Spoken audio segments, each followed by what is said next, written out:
Selamat datang lagi di Drama Official bersama saya Rinus Pratmohat. Pembalap Indonesia Veda Ega pertama mendapatkan sponsor internasional jelang memulai kiprah Grand Prix pada Moto3 2026. Veda Ega pertama menjadi salah satu talenta baru yang mencuri perhatian jelang bergulirnya Moto3 kategori motor paling ringan dari MotoGP. Pembalap berusia 17 tahun tersebut membawa prestasi dari ajang-ajang kelas kadet berupa gelar juara Asia Talent Cup dan Red Bull MotoGP Rockies Cup. Dengan prestasi kesuksesan menembus 3 besar klasemen akhir Rockies Cup juga membuat Veda Ega pertama berhak tampil di Moto3 lebih cepat setahun dari batas usia minimal pembalap yakni 18 tahun.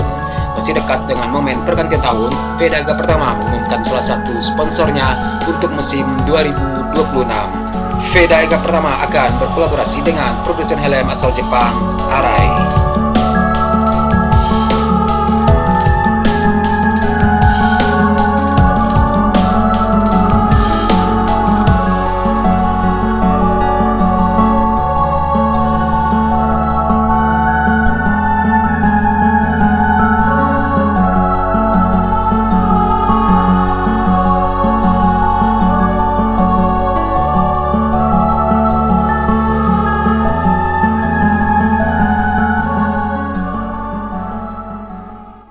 Arai merupakan salah satu jenama kenamaan di MotoGP. Mereka telah membackingi para jagoan seperti Ai Ogura, Maverick Vinales, hingga para legenda seperti Dani Pedrosa, Mendiang Hayden, dan Kevin Schwantz. Sementara dari Indonesia saat ini contohnya adalah pembalap Moto2 Mario Suryaji hingga juara World Supersport 300 asal Indonesia Aldi Satya Mahendra. Veda Ega pertama sebelumnya berlomba dengan helm KYT saat tampil di Junior GP dan dari HJC ketika mentas di Red Bull Rockies Cup. Dalam akun sosial media mereka, pihak Arai mengatakan bahwa mereka bangga telah menyambut Veda Ega pertama untuk bergabung bersama mereka. Sebuah langkah baru dimulai bersama pembalap muda berbakat yang penuh determinasi, semangat, dan visi ke depan. Arai percaya kolaborasi ini akan membawa energi positif serta pencapaian baru, baik di dalam maupun di luar lintasan. Di MotoGP dan ajang balap motor lainnya, pembalap ibarat model berjalan bagi jenama-jenama perlengkapan berkendara. Perlengkapan seperti helm, jaket, sarung tangan, sepatu balap dapat diakses publik. Keterikatan personel ini yang menjadi karakter dalam model bisnis Persib di MotoGP, bahkan hingga ke tahap motor apa yang akan dipakai untuk berlomba. Dan tentunya untuk bisa menembus MotoGP ada syarat-syarat khusus yang perlu dipenuhi oleh jenama-jenama yang ingin terlibat di dalamnya. Bagaimanapun faktor keselamatan menjadi keutamaan mengingat risiko besar yang ditanggung para pembalap. Dengan dukungan teknis dan komersial yang terus bertambah, perjalanan Veda Ega pertama di Moto3 2026 kini berada di jalur yang semakin menjanjikan. Publik tanah air pun menaruh harapan besar agar kiprahnya mampu membuka babak baru bagi prestasi Indonesia di panggung MotoGP.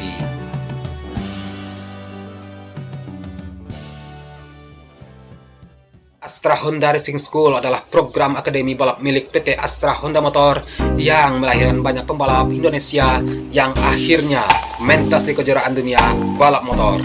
Dari Ani Gilang, Gary Salim, Mario Suryaji sampai yang terbaru adalah Veda Ega pertama adalah deretan pembalap nasional yang sudah akan merasakan persaingan di kejuaraan dengan status jebolan Astra Honda Racing School. Dan yang menarik, hampir setiap tahun AHRS selalu melahirkan nama-nama baru yang tampil mengejutkan seperti Kiandara Ramadipa pada tahun 2025. Sepanjang tahun 2025, Kiandara Ramadipa sukses finish kelima di European Talent Cup dan sempat merasakan podium kedua pada musim debut ajang Red Bull Rockies Cup di sirkuit Sachsenring, Jerman. Kiandara Ramadipa sendiri menceritakan dirinya mengikuti seleksi Astra Honda Racing School pada awal tahun 2022, di mana kala itu ia masih berusia 12 tahun. Ramadipa dalam dunia balap terbilang melesat sangat cepat karena meski tahun 2022 masih mengikuti Astra Honda Racing School, tapi pada tahun 2025 Kiandara Ramadipa sudah mentas di Red Bull Rockies Cup dan European Talent Cup. Lantas, event apa yang akan diikuti oleh Kiandara Ramadipa pada tahun 2026? Menurut Ramadipa, kemungkinan yang sudah pasti adalah tetap di Red Bull Rockies Cup.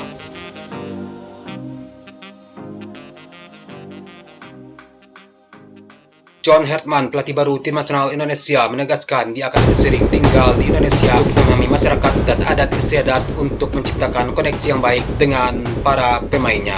PSSI secara resmi telah mengumumkan penunjukan John Hertman sebagai pelatih anyar tim nasional Indonesia menggantikan Patrick Kluivert Sabtu pada tanggal 3 Januari 2026.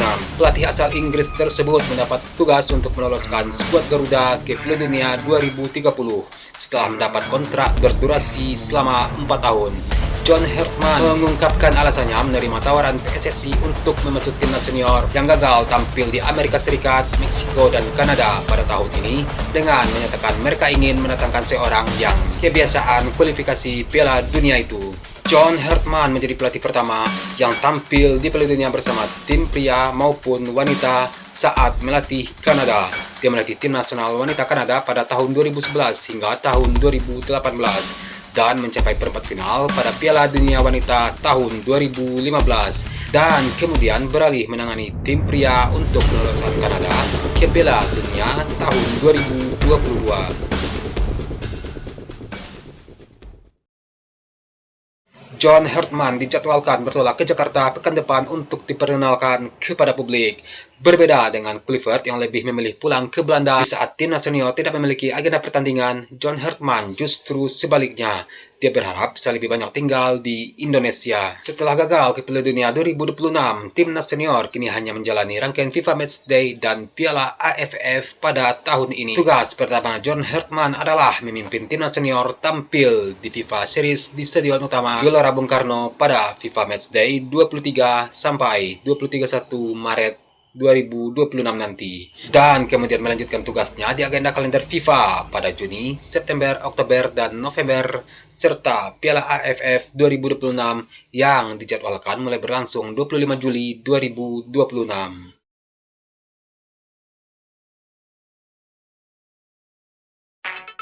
John Hertman tidak punya rekam jejak yang melimpah saat melawan negara-negara Asia. Namun pelatih baru tim nasional Indonesia tersebut punya pengalaman membungkam Jepang dan Qatar. Dan dalam pengalamannya sebagai pelatih, Hertman lebih lama menangani tim putri. Pelatih asal Inggris itu punya kesempatan memoles tim nasional putra Kanada. Dan ketika melatih Kanada, Hertman 3 kali tampil menghadapi skuad senior dari Asia. Catatannya cukup mentereng dan tidak pernah kalah sekalipun. Padahal pada saat itu lawan-lawan yang dihadapi John Hertman bersama Kanada adalah negara-negara Asia dengan kekuatan yang terpandang. 3 laga tersebut berlangsung jelang Piala Dunia 2022. Kesebelasan Asia pertama yang dihadapi oleh John Hertman adalah Qatar. Setelah menembangkan Qatar, Kanada bermain imbang 1-1 dengan Bahrain pada tanggal 11 November tahun 2022. Kemudian pertandingan terakhir Hertman melawan wakil Asia di level senior adalah ketika membawa Kanada menang 2-1 atas Jepang dalam laga uji coba yang berlangsung sepekan setelah seri melawan Bahrain. Hertman juga mempunyai catatan tambahan yakni ketika membawa timnas Kanada U23 bermain imbang 1-1 dengan timnas Jepang U21. Jepang dan Bahrain adalah kesebelasan yang menjadi lawan tim nasional Indonesia pada fase ketiga kualifikasi Piala Dunia 2026. Dan selain itu, tim Merah Putih juga sempat menghadapi Jepang pada fase grup Piala Asia 2023.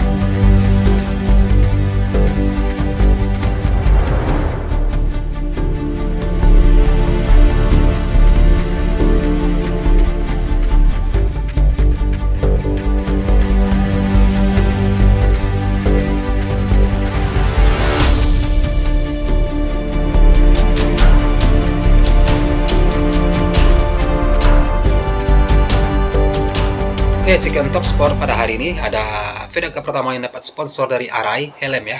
Dan cerita Kiandra Ramadipa. Dan juga ada John Hertman. Oke, pelatih baru tim nasional Indonesia. Kalian bisa lihat lagi ya. Oke.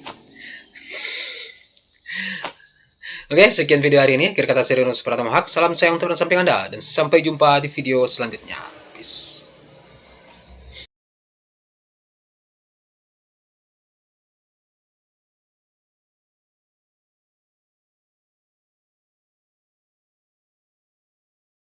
Sarapan, sarapan, sarapan ya. Kalian sana pagi apa malam? Nonton pas sore. Aku bikin videonya pagi loh. Sarapan dulu ya, oke?